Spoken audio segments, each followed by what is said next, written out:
Buenas tardes, ¿sí me escucha? Sí, maestro, sí se escucha bien. Buenas tardes. Buenas tardes, disculpen la demora, tengo detallitos ahí con el internet. Me mencionaron que ya estaba listo. Esperemos que así sea.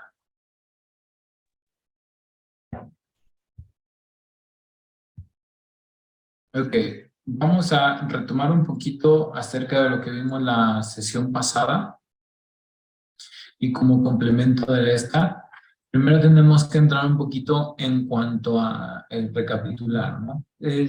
Más que nada, vamos a ver cuáles son las clasificaciones de las afasias. ¿Cuántos tipos de clasificaciones tenemos de afasias?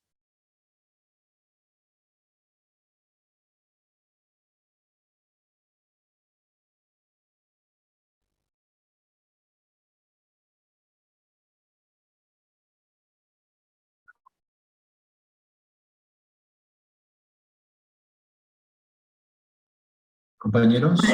Maestro, una preguntita. Por ahí, leyendo y realizando la tarea que trata de las afasias precisamente, me encontré con dos temas que ya no supe cuál es cuál.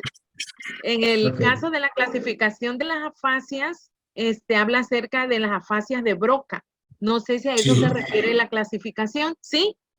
Tenemos diferentes áreas que son afectadas por las afasias o que en su momento generan un tipo de afasia, ¿no? Sí. A eso me refiero con los tipos de afasia o clasificaciones. ¿Por qué? Ok. Porque va a depender del área cerebral a donde se enfoque la afasia y las consecuencias que esta va a tener de la misma. Así Por es. ejemplo, el área de Broca lo que menciona es que tenemos una producción verbal deficiente, una capacidad para repetir las operaciones que es deteriorada, una comprensión que sí puede ser normal, pero en cuanto a la manipulación o el dominio de objetos, va a ser una manipulación que va a ser un poco deteriorada o defectuosa, ¿no? Dentro de ello, pues algunos signos clínicos van a estar asociados a lo que son la hiperactividad, ¿no? Tenemos algunas cosas que tienen que ver con la apraxia, con las extremidades del lado izquierdo, ¿no? O con las cuestiones hemisféricas del lado izquierdo, ¿sí? Entonces, ¿tenemos cuántos? 7. Dentro de los que se han mencionado son 7. Área de Broca, área de Wernicke, la de conducción, global y anómica, ¿no?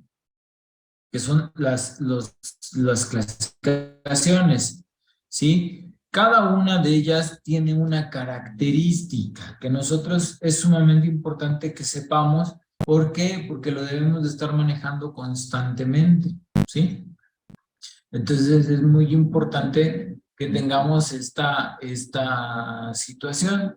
No sé si hasta aquí vamos bien o hay alguna duda que tengamos con respecto a algo de lo que se haya visto.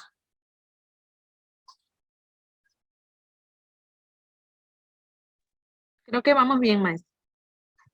¿Sí, vamos bien? Sí.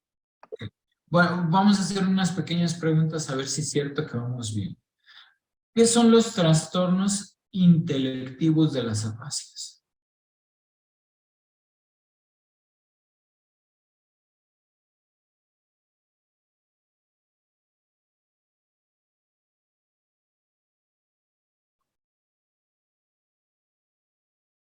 A ver, compañeros, por favor. ¿No? Bueno. Dentro de lo que se maneja de las afasias, vamos a retomar un poquito, dentro de lo que se maneja de las afasias, tiene que ver trastornos que están relacionados con el lenguaje escrito, que es acerca del hablar del lenguaje, y esto se retoma el concepto del lenguaje escrito por la situación. Dentro de ello, vamos a tener que existe un trastorno de la expresión escrita en un primer momento. ¿Sí? Este trastorno del lenguaje escrito, ¿cómo se le denomina? Agrafia básica, maestro. Agrafia. Agrafía. Exactamente. Sí, agrafia. La agrafia afásica está ligada al trastorno afásico total, ¿sí? Muchas veces en algún momento está relacionado con el trastorno del lenguaje escrito, pero es un poco, bueno, no un poco, es mucho más grave que el trastorno, ¿sí? Y eso se debe a que la expresión escrita necesita una estructura más elaborada para poder llevarse a cabo, ¿sí? Que el trastorno del lenguaje oral. Entonces, este caso se relaciona con los tipos de afasia porque está relacionado en las formas de expresión agráfico. Ahora, dentro de la grafia también está el aspecto apráxico. Cuando nosotros nos referimos al aspecto apráxico, ¿a qué nos estamos refiriendo?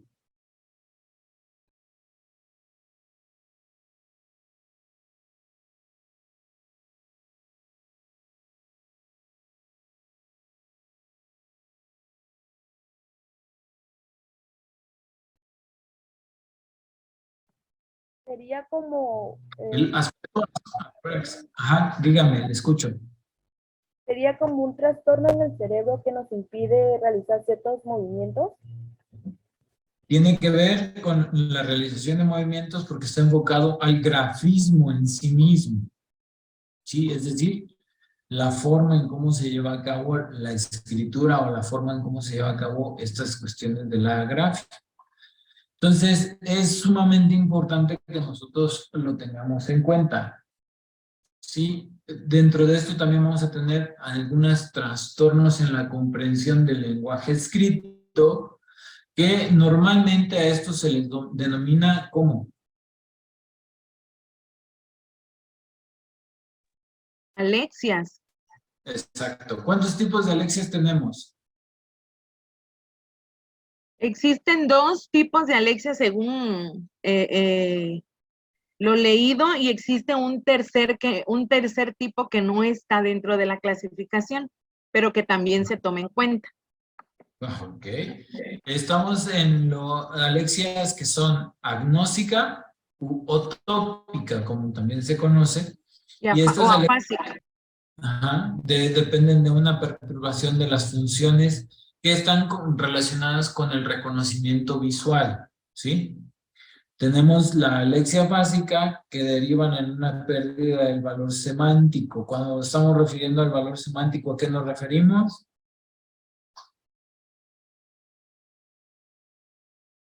¿No se le entiende, maestra? Ahora sí. A las Dígame. palabras, maestro. Exactamente, y a su significado, ¿no? A las palabras y el significado que se le da a cada una de ellas. Entonces, esto tiene que ver con cuestiones más literales, más verbales, ¿no? Que van enfocados precisamente a esto. Entonces, se define una tercera forma de lexia que está asociada a la agrafia, pero no le otorga como la individualidad en cuanto a la interpretación. Entonces, por eso se establece de esa manera. Hasta aquí vamos bien, ¿no hay alguna duda? Ok, entonces, los trastornos intelectivos de las afasias son trastornos que presentan un diagnóstico de afasia, obviamente, pero también presentan un diagnóstico de dificultad intelectual. ¿Esto qué quiere decir?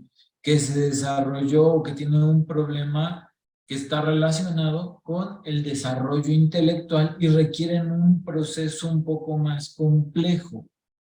Esto quiere decir que su herramienta va a depender del lenguaje, pero también se va a manejar con la situación de las relaciones de los enfermos afásicos en cuanto a la alteración de la actitud, ¿no? Entonces a esto se va a referir. ¿Alguno de ustedes ha visto el video de Jane y la niña salvaje? No, ¿No? maestro. No, maestro. Ok.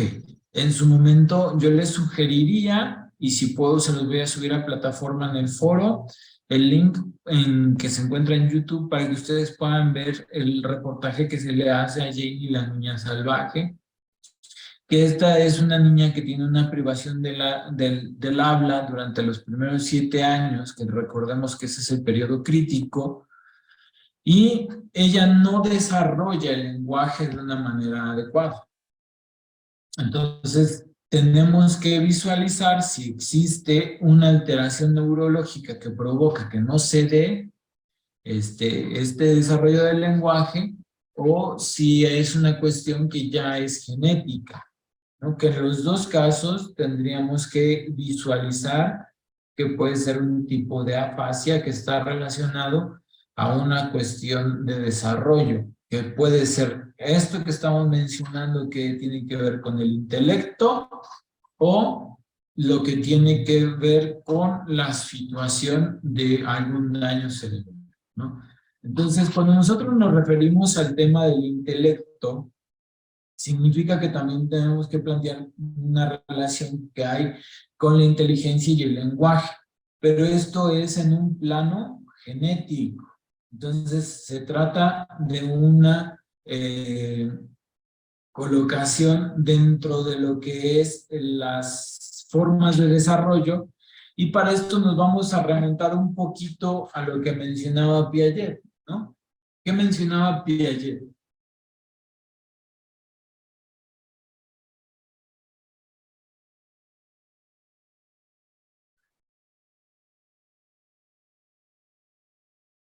Sí, eso es algo que sí debemos de tener claro, ¿no?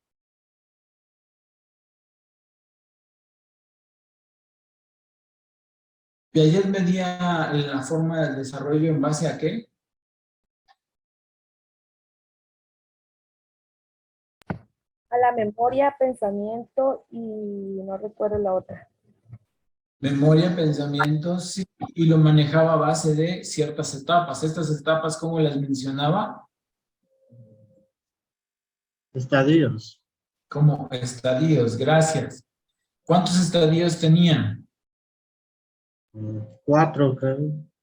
Sensoromotor, preoperacional, operaciones concretas y operaciones Formales. formales, ¿no? Exactamente. Sí. Ahora, ¿dónde se empieza a desarrollar el lenguaje?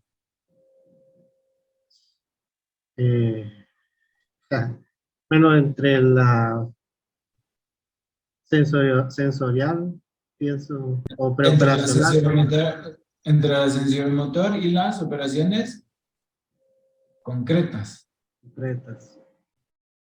¿Sí? Entonces, por eso se deriva un poquito a ello, porque se ha analizado que las interacciones en la adquisición del lenguaje y el desarrollo del pensamiento están relacionados a estas estructuras que tienen que ver con la cuestión de la operatividad.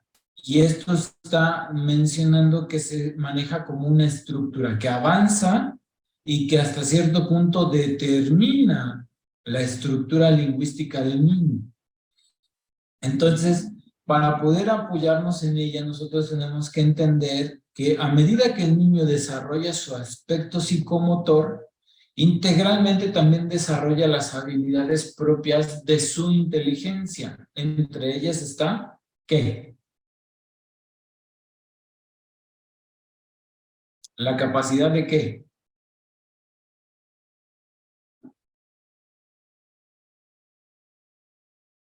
La capacidad de lenguaje.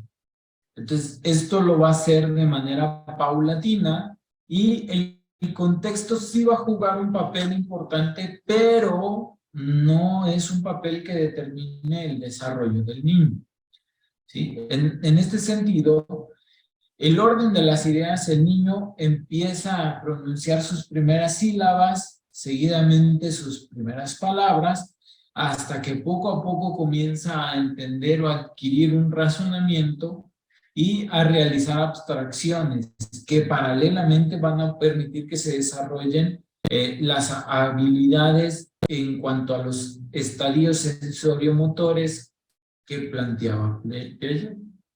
Entonces, con la ayuda de esto, el entorno y la sociedad, que menciona en su momento Vygotsky, forman parte importante en este proceso de adquisición del lenguaje. Aquí se suman muchas teorías, es importante comprender cada una de ellas para que nosotros podamos ir llevándolas a nuestra práctica profesional continuamente. ¿Hasta aquí vamos bien o hay alguna duda?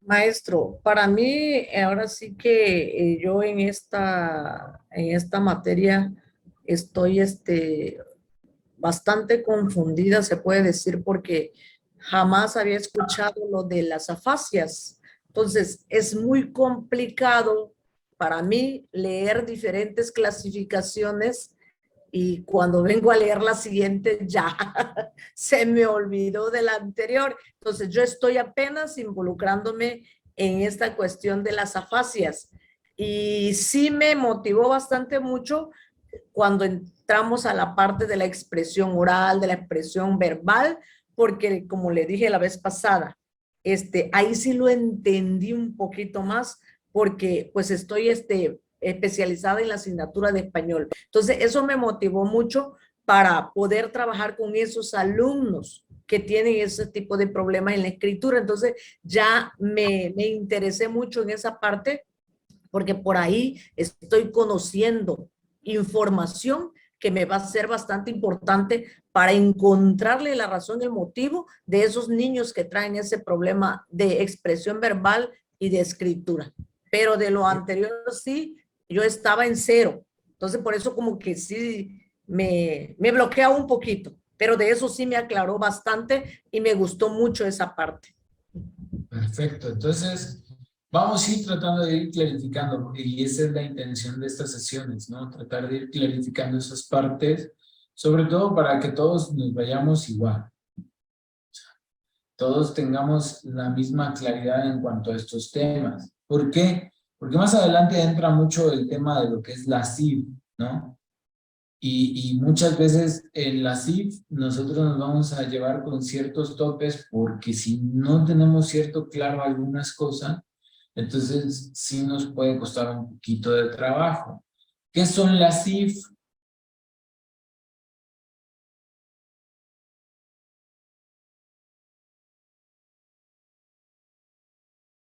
A ver, ¿qué son las Recuerdo que CIF? es una clasificación, pero se me va el resto.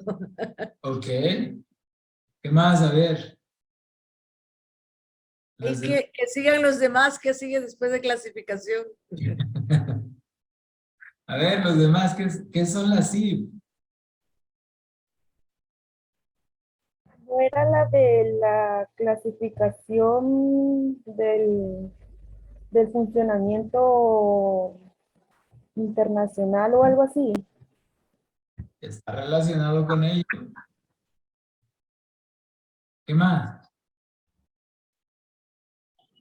No recuerdo bien, pero igual habla de la salud y de las discapacidades, algo así. Fíjense, esto debería de ser claro para ustedes, porque la CIF es su Biblia. La CIF significa Clasificación Internacional del Funcionamiento, Discapacidad y Salud. ¿Sí? Y para ello tenemos que entender cuál es la función de la CIF. Pero ahorita lo vamos a retomar, vamos a trabajar un poquito esta parte que nos hace falta, ¿no? Que es las clasificaciones de las afasias. Vamos a ir de lo particular a lo general, porque lo general sería el entender la CIF. Entonces, la clasificación de las afasias, ¿sí? Ahí tenemos algunos autores dentro de lo que es la ontología. Mencionaban que se daba la clasificación de Ala-Jaunien. Ala-Jaunien constituía la versión más actual en cuanto a la corriente clínica clásica y distinguía dos grandes afasias, la que está relacionada o la que separa la afectación selectiva de los polos receptivos y la que está relacionada con lo que es las formas, ¿no? La que es con lo expresivo, estamos hablando de que son las afasias sin trastorno de la articulación verbal. Esto quiere decir que son afasias que se van a dar ¿en dónde? ¿En qué área?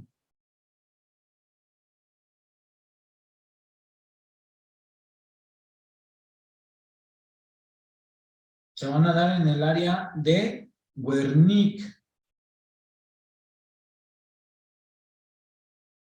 Sí, que en realidad son las afasias que tienen que ver con la cuestión de aspecto anatómico y que van a abarcar trastornos de la comprensión verbal, que van a abarcar trastornos de la comprensión verbal, aunque no exista una articulación, trastornos de la lectura, principalmente en voz alta, y trastornos de la escritura, especialmente en el dictado.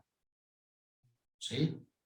Ahí es donde se van a presentar con mayor frecuencia las afasias y los problemas relacionados a esto. Entonces, existen diferentes variedades que se pueden dar, ¿no? Por ejemplo, se puede dar una afasia temporal completa, una afasia temporal de predominio sensorial, o también se puede dar una afasia amnésica, ¿sí? Que esto está relacionado, este último, en la evocación de los vocablos, ¿sí? Y esto tiene que ver con la forma de cómo se expresan determinadas oraciones o determinadas palabras o determinados significados. Entonces, hasta aquí vamos bien, ¿no hay alguna duda?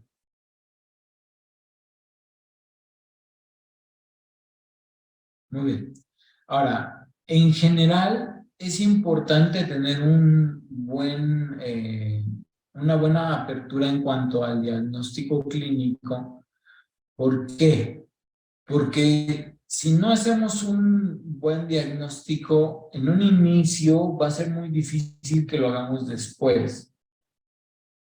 Entonces, en general, la afasia de Wernicke tiene síntomas que son muy específicos. Por ejemplo, el primer síntoma es que el paciente habla mucho, como si estuviera alterado.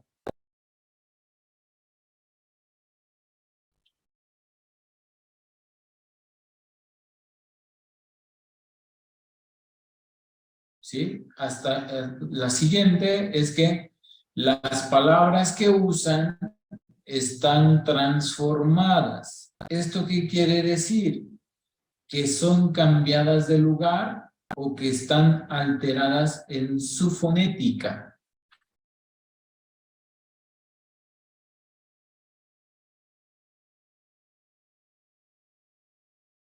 Tres, que el paciente no entiende lo que se le dice ni es consciente de sus errores.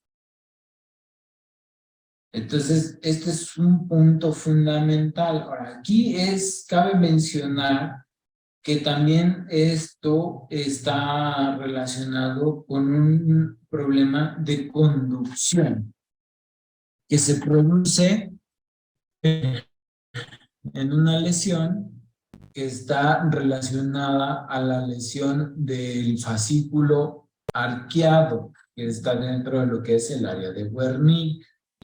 Esto es el que relaciona entre el área de Broca y el área de Wernicke. Sí, nosotros tenemos que tener muy claro eso, ¿no? Entonces, su principal característica en este sentido es que se va a dar de manera repetitiva la suprasiliviana, que es la forma en cómo se relacionan las palabras.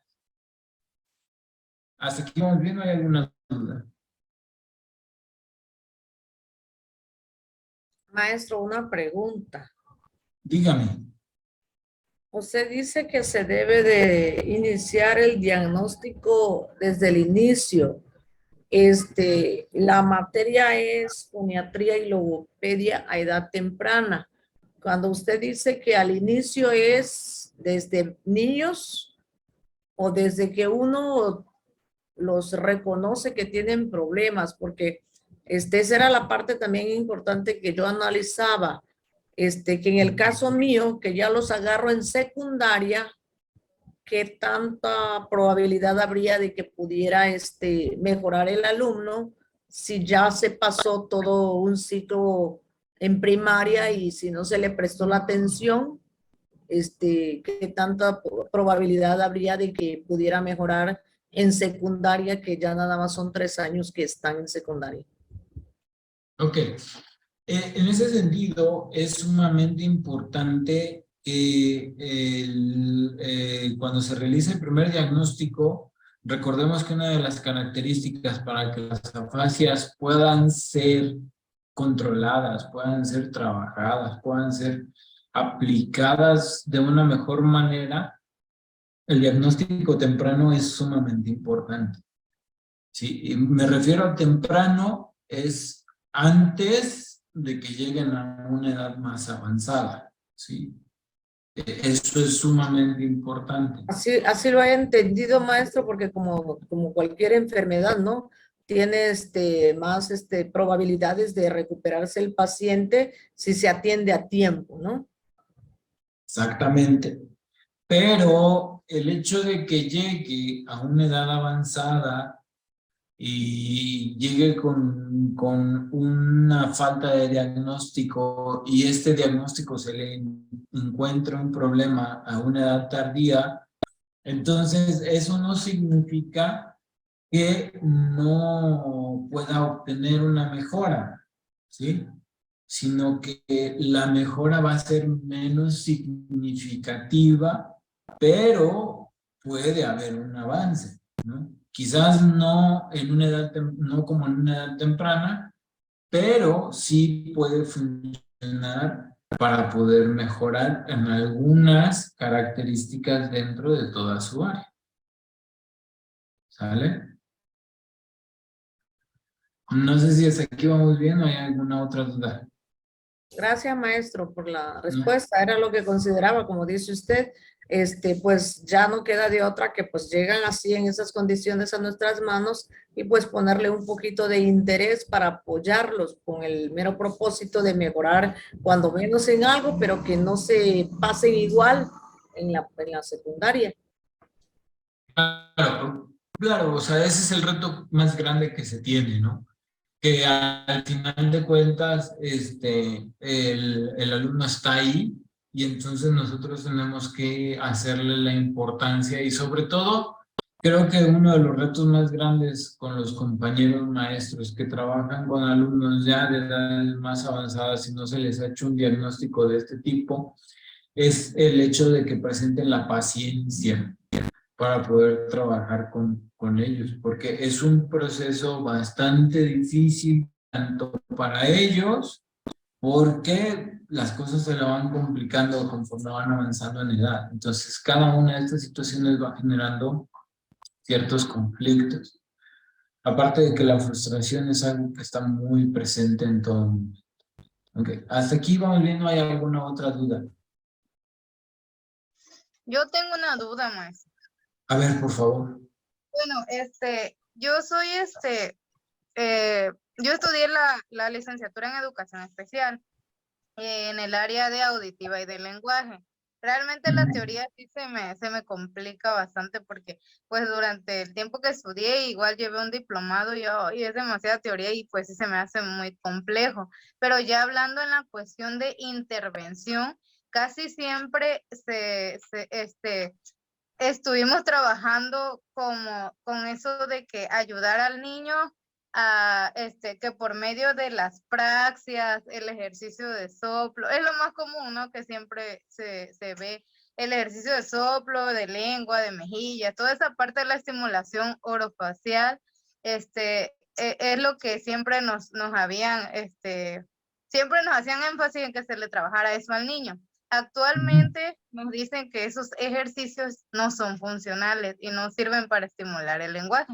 Entonces yo le pregunto a usted que pues es experto en esta materia, si realmente funciona o no. Es una duda que pues ya he tenido porque este año vi ciertos talleres, videos que dicen que no son efectivos para trabajar con el niño y pues de esta manera no se puede estimular el lenguaje. Ok. Una de las cosas que se ha empezado a implementar más tiene que ver con la neuropsicología, ¿no? Que esto es la estimulación de las ciertas áreas cerebrales. Lógico es que eso no solo se logra con tecnología, sino que también se logra con la estimulación tanto física como manual, ¿no? Yo sé que quizás ahorita se tengan muchas teorías donde, o ideas donde se manejen que estas cuestiones no funcionan, pero en realidad, si nos ponemos a analizar, creo que entre menos contacto se tenga con los niños, más difícil es la recuperación. Y uno de los principales factores que sirve para poder tener la recuperación tiene que ver con la empatía, que eso era algo que mencionábamos, que era sumamente importante. Entonces, el realizar estos ejercicios de rehabilitación, que se les menciona como rehabilitación, son funciones que nosotros tenemos que tener en cuenta porque se da el manejo precisamente con la neuropsicología de que este acercamiento funciona de manera adecuada para poder mejorar el tratamiento. Entonces, por ejemplo, uno de los tratamientos que nosotros tenemos que tener en cuenta es que se debe de tener en cuenta cuando la salud del paciente, o se debe de comenzar cuando la salud del paciente lo permite. Entonces, el tratamiento lo que pretende es mejorar la capacidad de comunicación. Entonces, pueden ofrecerse diferentes tipos de tratamiento. Se puede ofrecer tanto un tratamiento individual como un tratamiento colectivo. Pero algo que se ha encontrado que es sumamente importante es el sostén afectivo, ¿sí? Entonces, todos los profesionales y la familia lo que deben de entender que este proceso de este tipo de tratamientos es simplificar el lenguaje. Ahora, también hay situaciones que permitan que se deban de establecer como situaciones conflictivas, ¿no? Por ejemplo, crear un ambiente cómodo.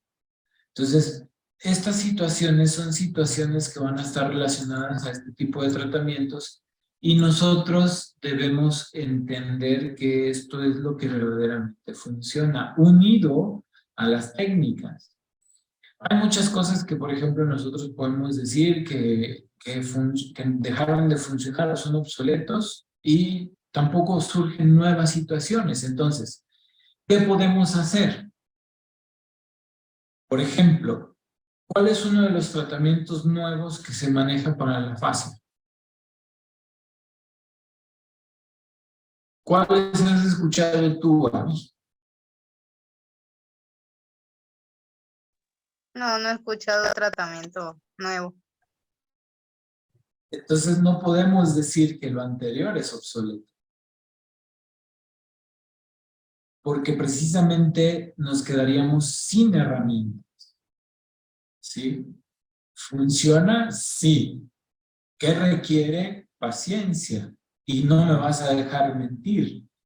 ¿El proceso de recuperación de una fascia o el proceso de rehabilitación en una fascia es rápido o es paulatino? Paulatino. Ok. ¿Qué es lo que conflictúa a los expertos ahora? El tiempo. Y muchas veces no estamos dispuestos a invertir tiempo y dinero. Entonces, eso en lugar de ayudar, limitan. Esto solamente se deja para las personas que tienen un compromiso y que eso es parte de poder generar una rehabilitación de afasia. Generar este compromiso y sobre todo esta empatía. ¿Sí? Por ejemplo, una persona, y te voy a hablar un poco más acerca del área de la psicología. Una persona que tiene un proceso de duelo no va a mejorar con que yo le diga, ay, entiendo tu dolor. ¿Sí? Sino va a mejorar en el momento que yo le muestre empatía. al proceso psicológico. Porque de nada le sirve escuchar el hecho de decir, entiendo tu dolor. No lo ayuda a mejorar. En una situación relacionada a un proceso de rehabilitación, al paciente no le va a servir de nada decir, bueno, tiene afasia y punto. Le va a servir que tú te comprometas en ayudar en el proceso. Y eso es lo que puede marcar una diferencia. Entonces, si me preguntas a mí, considero que lo que se tiene como herramienta se debe de explotar. No ha habido surgimiento de nuevas herramientas, entonces no podemos decir que lo anterior es obsoleto. Se consideraría obsoleto cuando hayan surgido nuevas herramientas y entonces estas nuevas herramientas hayan mostrado mejores resultados en periodos más cortos. Pero hasta ahora no ha sido así. Sí, Yo así creo que es, maestra. también, yo creo que también tiene que ver la constancia. Por ejemplo, en ejercicios es de constante, es de todos los días, todos los días. Si no lo hacen, la verdad, pues el proceso es muchísimo más largo. Ok, gracias. Sí, tienes mucha razón, Cora. ¿Ibas a comentar algo más, Abby? No, maestro, está bien. Gracias por aclararme la duda. Porque yo espero que sí se haya aclarado la duda. Sí, maestro, sí. Ok. ¿Hay alguna otra duda? ¿O algún otro comentario?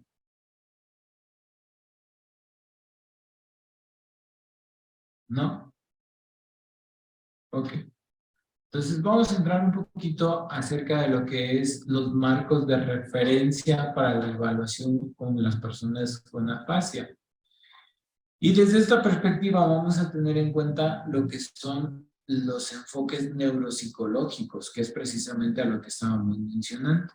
¿Sí? Entonces, tradicionalmente todos los trastornos afásicos han sido frecuentemente abordados desde distintos enfoques que son neuropsicológicos, pero también no se han manejado de una manera concreta.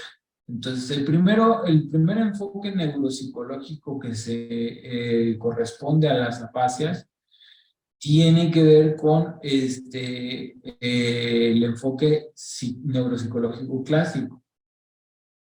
El pronóstico de este enfoque es determinar el desempeño de una persona en las diferentes tareas lingüísticas. ¿Cuáles son? Fluidez, repetición, denominación, comprensión auditiva, etcétera, ¿no? Entonces, esto permite que se dé la clasificación de su rendimiento en algunos de los diferentes síndromes afásicos, ya sea desde una lesión cerebral con sus características lingüísticas y las diferentes subramas de ello. Ahora, un problema que se da en este enfoque de la clasificación es que la forma en cómo se agrupan las categorías implica una gran variedad. Entonces eso puede marcar o estructurar diferencias no solo en los aspectos lingüísticos, sino que también puede estar marcado con las características comunicativas y funcionales. Entonces, esto, lejos de generar una mejora, genera una limitación, ¿sí? Entonces, es importante que se dé una modernización en cuanto a las herramientas diagnósticas, y esto es precisamente lo que se mencionaba. Y hasta ahora, todavía hasta la fecha, no ha habido una mejora como tal en las herramientas diagnósticas. Entonces, como no ha habido una mejora en las herramientas diagnósticas, no ha habido algo que cambie o que mejore el proceso de cómo se dan los tratamientos. Una de las principales herramientas para diagnóstico de afasias, ¿cuál es?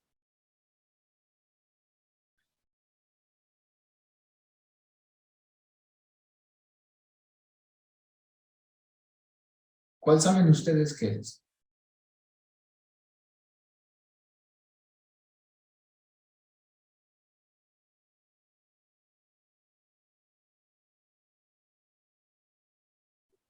¿No? ¿Nadie? Mire.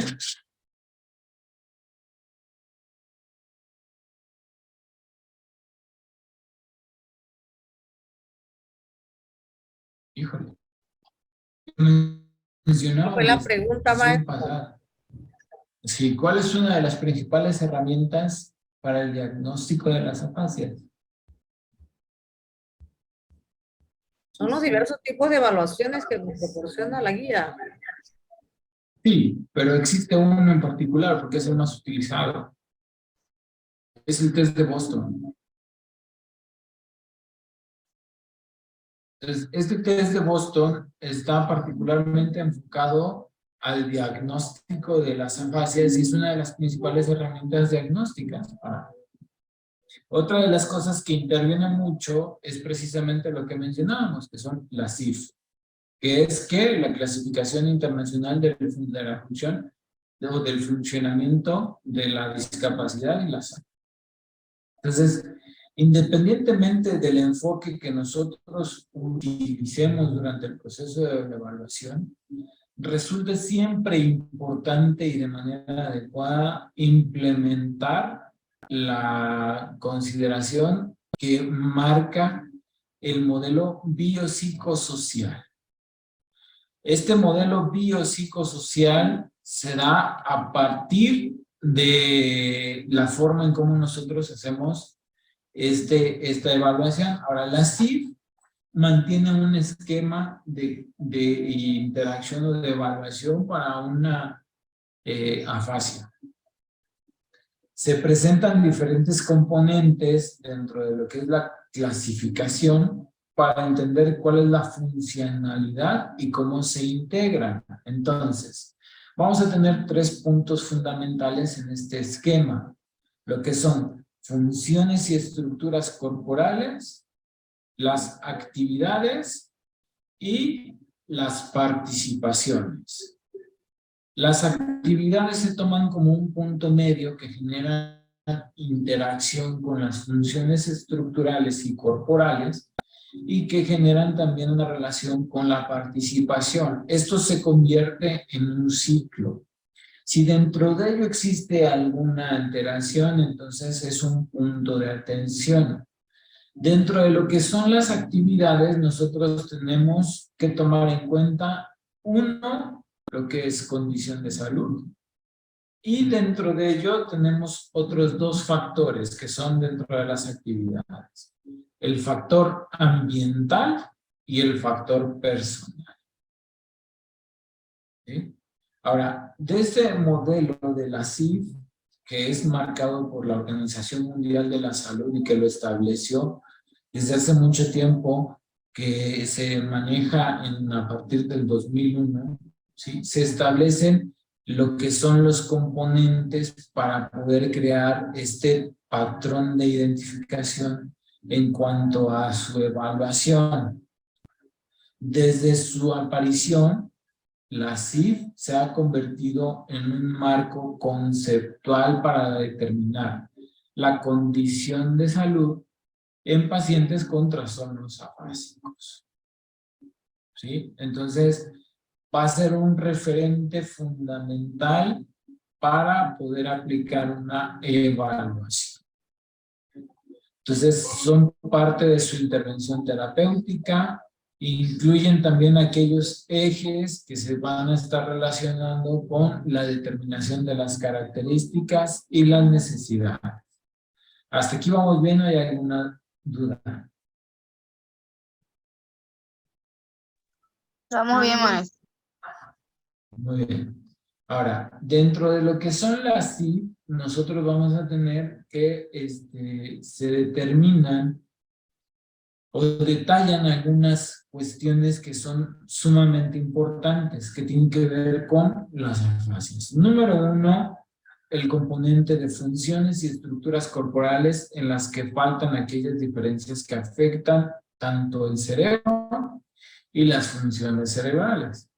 Entonces, particularmente van a estar relacionadas con funciones mentales o funciones de lenguaje. Número 2, Los componentes de las actividades van a abordar la realización de una tarea o una acción. Y esto es por parte de la persona.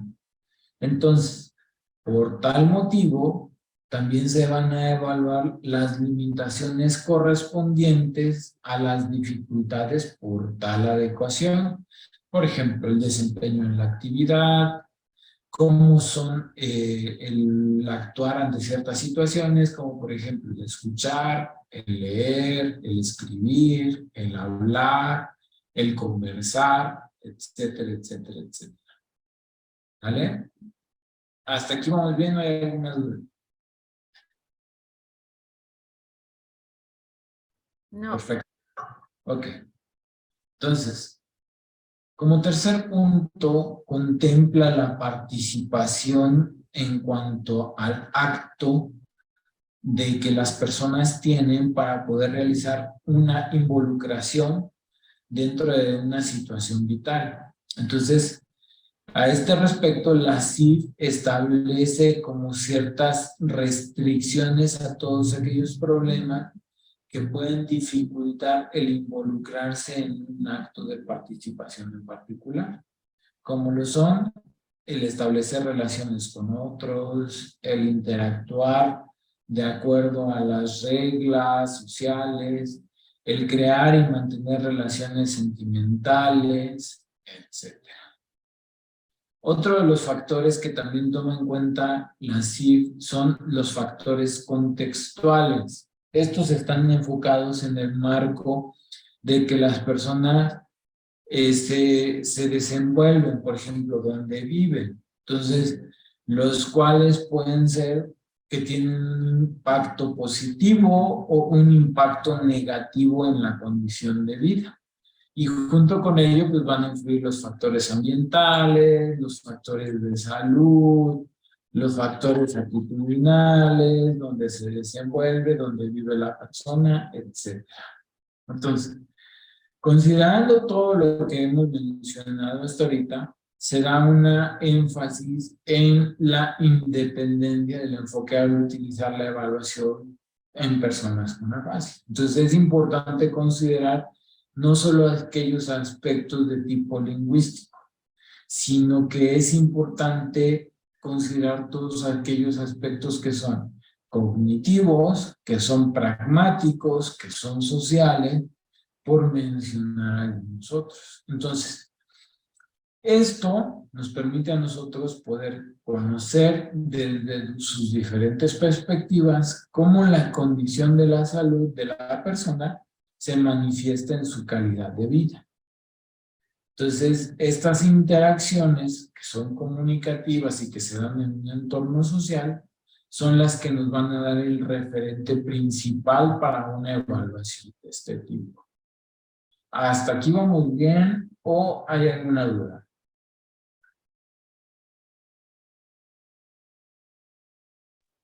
Vamos bien. Ok. De esto también vamos a tener otro tipo de evaluación que tiene que ver con lo neuropsicológico, que es la práctica basada en la evidencia o en sus siglas PBE. Esto lo que se toma en consideración son los principios de esta práctica basada en evidencia en la forma que cómo se da la condición. Entonces, si la condición en cuanto a la evaluación o en el caso que se dé de alguna afasia se permite guiar la selección, entonces la administración de procedimientos permite que el uso sea consciente. Entonces, esta práctica basada en evidencias está remontada más en los resultados obtenidos a base de otras aplicaciones de pruebas, de test, de intervenciones, para poder hacer el diagnóstico en ese tipo de evaluaciones, ¿sí? ¿Cuál es el propósito de una evaluación en una fase?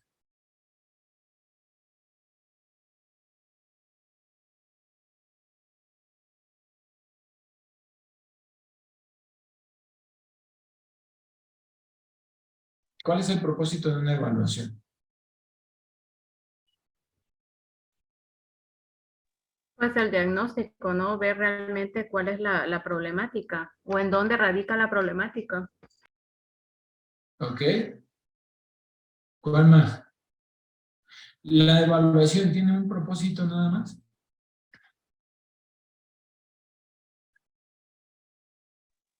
En este caso, buenas noches, maestro. Sería para saber igual nuestro punto de partida de acuerdo a la problemática detectada. Como nosotros, por ejemplo, a lo que vamos en el caso de educación primaria, tenemos que saber nosotros cuál es en realidad el problema que se tiene en el alumno para posteriormente nosotros planear las soluciones o lo que está hablando usted, sería darle el seguimiento al alumno, de qué manera nosotros podemos utilizar técnicas para poder ayudarlo y así poder de una manera u otra trabajar la problemática detectada en la evaluación. Bien sabemos que nosotros al aplicar, repito, una evaluación, sabemos cómo está el alumno, en este caso sería cómo está el paciente, se puede decir, y de ahí partir a la problemática de saber de qué manera podemos llegarle a él. Yo la clase pasada no estuve, de hecho le informé, estoy retomando un poco a lo que estamos escuchando en la clase. Sí se me hace un poco, digamos que para mí el tecnicismo que se está utilizando derivado a que se aplica directamente en primaria. Estamos hablando, retomando un poquito más de lo que usted nos comentaba, a lo que nosotros vamos cuando un alumno tiene problemas en lo que es lenguaje y escritura, ¿de qué manera nosotros trabajamos? Bueno, empezamos a trabajar la lectoescritura, que esa es cosa que se realiza en primero, de primero en adelante. Posteriormente nosotros, en este caso, para mí me es viable lo que estoy escuchando. ¿Por qué? Porque son términos que voy a ir anexando, por ejemplo, a los compañeros que saben, nosotros tenemos un programa de mejora continua, el PENS que se le conoce. Entonces, ahí me presta a mí para darle un plus más a la detección de los problemas de los alumnos, para irle dando el nombre y no nada más decir, es que él es un alumno que tiene problemas de aprendizaje. Pero sí, el detectarlo, creo que sí nos va a implicar un poco más de compromiso, como decimos. Muchas veces los docentes nos quedamos en el camino, se puede decir, por algo que desconocemos. Hace rato la maestra María Asunción comentaba ella, son nuevos conceptos para nosotros, nuevas actividades, nuevos trabajos. Entonces, aterrizando un poco más la situación, para nosotros implica el reto mayor, que en este caso es conocer cada uno de los términos que usted nos está brindando el día de hoy, profundizar un poco más, porque sabemos que una clase así nada más directamente no vamos a poder tener todo el conocimiento en el momento, pero sí sería cuestión de sentarse y darle más tiempo a lo que es la asignatura, porque sí, ahí nosotros vamos a aterrizar y vamos a poder llegar a la situación, por ejemplo, con nuestros supervisores y decirles, ¿sabes qué? Es que la problemática no es nada más decir de que el alumno no aprende por esto. Ahí es darle el término real. Estamos hablando de lo que eran las afasias. Entonces, tal vez nosotros vamos y le decimos al supervisor, es que tiene problemas de afasia, tiene problemas. Y ellos se van a quedar, bueno, ¿de qué me estás hablando? ¿De qué término es ese? Entonces, ahí vamos a conceptualizarlo nosotros, vamos a aterrizarle un poquito más, decirle la terminología adecuada. ¿Por qué? Porque la Secretaría siempre nosotros, en nuestro caso, siendo docente, está hablando ahorita del famoso tema de inclusión. Inclusión que, por ejemplo, si ellos los ponemos a que nos investiguen lo que es los términos de afasias o que nos digan desde ahí el punto de partida que desde un preescolar se debería de trabajar, entonces no lo van a aterrizar, no se va a aterrizar por completo. Los maestros van a empezar a saltar porque van a decir, es que yo no tengo por qué entrar, pero desde el inicio estamos hablando que la detección oportuna, a lo que hablábamos hace rato con Piaget, que él va inmerso de 0 a 14, a 15 años, dependiendo la etapa operacional en la que se encuentre. Desde ahí nosotros ya tenemos que ir indagando. Entonces, para el sistema educativo público, que donde nos encontramos la mayoría, sí es, digamos que un problema mayor el poder capacitar a los docentes. Cosa que nosotros ahorita lo estamos haciendo por cuenta propia. ¿Por qué? Porque es de nuestro interés indagar y conocer un poco más. Sinceramente, la clase a mí me crea, digamos que me dejó con, ¿cuál es la palabra? A ver, déjeme buscar una palabra. Con la sensación, un buen sabor de boca. ¿Por qué? Porque estoy aprendiendo algo nuevo. Estoy conociendo términos que sí nosotros los conocemos, pero es vagamente o digamos coloquialmente. Eso es el término coloquial. Problemas de aprendizajes. El alumno no habla, no escribe y bueno, hasta ahí nos quedamos. Siempre, por ejemplo, siempre se ha detectado por ejemplo, en el programa escolar de mejora continua, problemas de lectoescritura en los alumnos. Pero la problemática, ¿cuál es? Ya se detectó que tiene algún tipo de afasia, lo que estamos observando hoy en día. ¿Qué tipo de afasia es la que viene? ¿Cómo lo podemos nosotros comprobar? ¿Cómo podemos nosotros decirle o hacerle un expediente al alumno? Porque como dice la maestra, si viene de preescolar, tal vez el de primaria le puede dar seguimiento. ¿Para qué? Para que el de secundaria, si ya venía ese diagnóstico, sepa cómo se va a trabajar. Que es una cosa que, vamos, vuelvo a repetir, se va desde el nacimiento. Muchas veces, y hoy lo estoy viendo porque yo le comenté, mi hija ahorita, ella nació hace 8 días, va a tener el sábado. Entonces, desde ahí, un tamiz, desde ahí se les empieza a dar seguimiento. Entonces, si el tamiz, por ejemplo, a mí siendo público, no me lo detectan adecuadamente, ¿cómo es que yo voy a ir detectando la demás problemática? Pero como uno como papá igual tiene que ir buscándole, detectando la problemática del hijo y posteriormente dándole seguimiento. Yo sé que si mi hijo tiene este problema, bueno, voy con el especialista y que él me lo atienda. ¿Qué pasa con las comunidades? Muchos papás lamentablemente ignoran todo esto que hoy en día nosotros estamos compartiendo. No saben cómo hacer la evaluación de su hijo. Es que no habla, déjenlo, ahí va a hablar cuando él quiera. Es que no se sabe expresar, déjenlo, es que es penoso.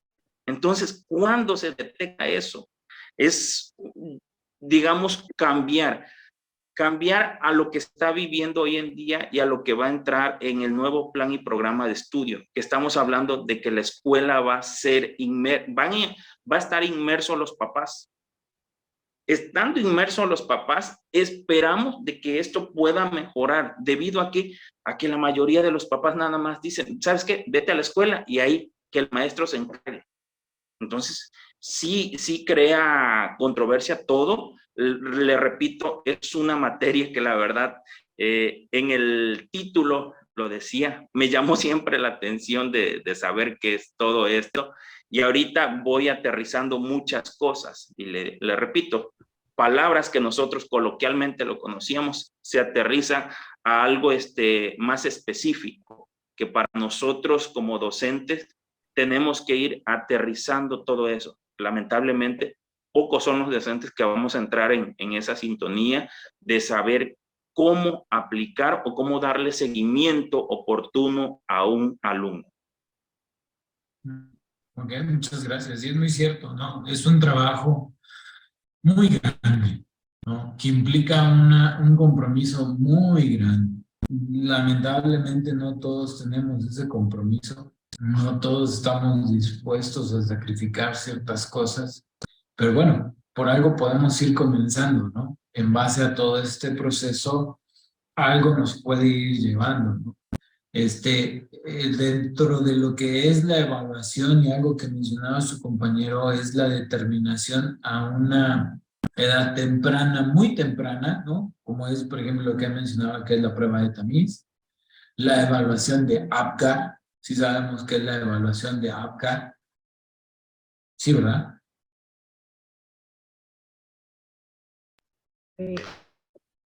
Sí, ¿cuál es la evaluación de APGAR?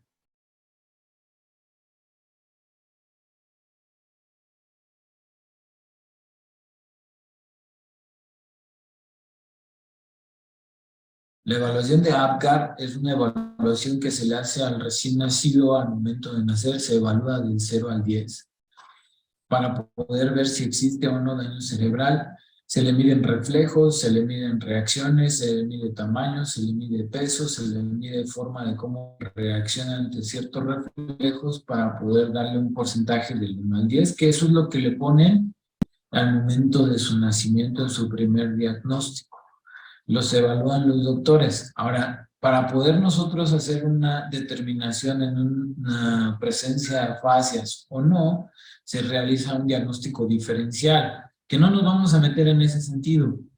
¿Por qué? Porque es un poquito más complejo de lo que parece, pero el diagnóstico diferencial, dentro de lo que es sus fortalezas, va a incluir la medición de habilidades lingüísticas en las que se encuentra como más conservado y que facilitan la comprensión de las situaciones que se relacionan. 2, la modalidad de lenguaje que permite la expresión y la forma eficaz y eficiente, porque son dos conceptos distintos. 3, las habilidades cognitivas que nos permiten la facilitación de la comprensión. 4, las redes de apoyo. ¿Con qué redes de apoyo nosotros contamos para poder estructurar un proyecto de intervención? 5, contexto y recursos. 6, características de la personalidad. Es decir, que una persona, un niño, con características derrotistas, tiene una posibilidad de logro de al menos el 30%. Y es ahí donde entra la parte de la motivación. ¿Por qué? Porque si la motivación y la percepción cambia, entonces el niño puede tener un aspecto de mejora mayor. Entonces eso es algo que va a funcionar de una mejor manera. Y el último, que es el 7, tiene que ver con la forma en cómo se da el afrontamiento. El afrontamiento es cuando nosotros nos empezamos a abocar hacia el tratamiento de las afasias y lo vamos a poder realizar a base de el trabajo en conjunto entre docente, contexto y familia. Si no se da de esos 3 puntos, entonces va a ser muy difícil un proceso de mejora, un proceso de tratamiento efectivo. Y eso es algo que nos va a dificultar mucho esta situación. ¿Hasta aquí vamos bien o hay alguna duda? Bien. Ahí, maestro, sería que prácticamente recalcar lo que veíamos igual la semana, creo que fue la clase pasada, creo que con las asignaturas pasadas, perdón. Bueno, en nuestro término, a lo que usted nos comentó ahorita, es la verificación del diagnóstico integral de cada uno de los alumnos. Nosotros así lo manejamos, en el cual se ve inmerso todo eso, y es ahí donde, repito nuevamente, ahí es donde nosotros les vamos a dar el término afasia a cada una de las problemáticas que se debe de tener con cada uno de los alumnos.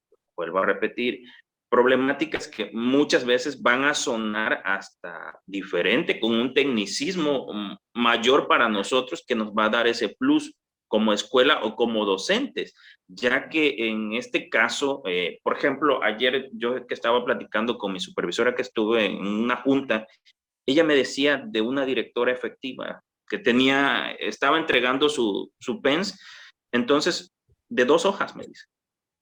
Es una escuela completa y su programa escolar de mejora continua eran 2 hojas.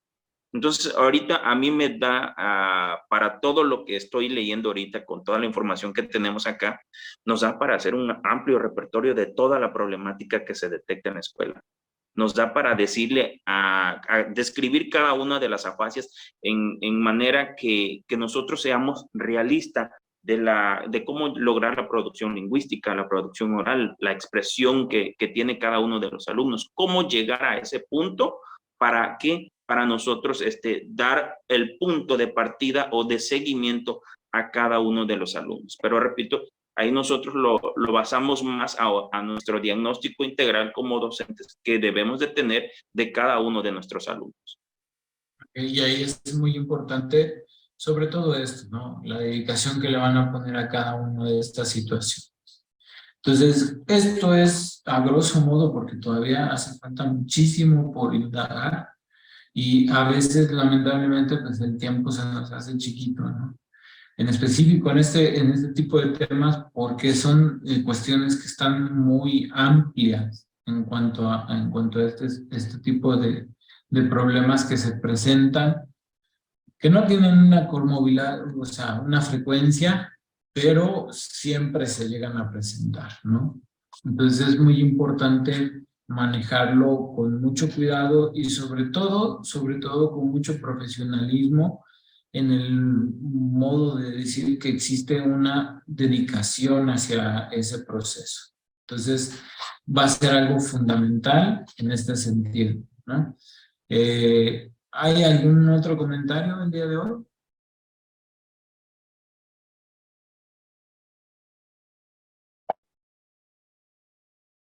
¿No? Bueno, desafortunadamente el tiempo se nos termina. Vamos concluyendo. Espero que estas dos clases sincrónicas que han sido planteadas para poder ayudarles a trabajar esta parte hayan servido de mucho. Y en lo sucesivo, bueno, si no es el día de hoy, el día de mañana muy probablemente ya van a tener ahí también sus complementos de videocápsulas de la unidad 3 y de la unidad 4. ¿Sale? Para poder complementar. Ustedes ya tienen material, unidad 2, 3 y la 4, y está completamente disponible en plataforma para que ustedes puedan acceder a él. Cualquier duda, cualquier comentario, yo quedo a sus órdenes y en completa disposición de apoyarles. Maestro, una pregunta. ¿La bibliografía de las unidades 2 y 3 es la misma para la unidad 4? Así es. Ah, ok, gracias. Sí, si se dan cuenta está dividido. Dice Sí. Antología unidad 2, 3 y Sí. Antología 3, que esa es la de la 4. Sí, pero la bibliografía es la misma, el mismo link para las dos, como dice usted, dividido, la 2 y 3 junta, y luego la 4 Exacto. separada, es la misma bibliografía. Son, hasta donde yo tengo entendido, son distintas. O sea, No, la única es la misma que está asignada. Chéquelo porque si es otra para que nos cambie el link. Déjenme, Sí, es la déjenme misma. revisarlo. Ok, déjenme revisarlo. Yo lo checo ahorita y... Maestro, si nada más que la 3, la Dígame. que tiene el número 3, sí habla de la unidad 4. Sí, eso es lo que yo menciono. Que es la logopedia. presentación- Ajá, La sí, presentación tiene unidad 3, pero en realidad es de la 4. así es. Sí. Por eso digo, unidad 2 y 3 sí es el mismo. Unidad 2 y 3 van juntos. La que es para la unidad 4, esa solo tiene la presentación donde dice Antología unidad 3. ¿Sí? Presenta Sí. el mismo documento, maestro, de la bibliografía. O sea, el que presenta para la 2 y 3 es el mismo que abre para la 4. Ok, yo lo reviso ahorita y si hay algo que cambiar, lo modifico. Ok. ¿Hay alguna duda?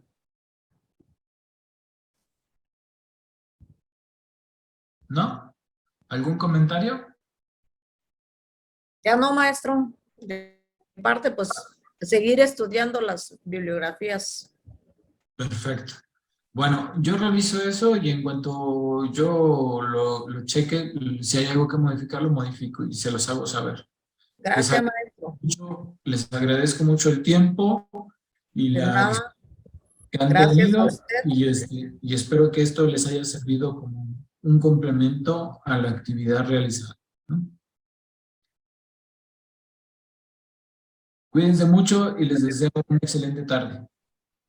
Gracias, Igualmente, maestro. Gracias, igualmente. Gracias, Bonito igualmente. fin. Hasta luego.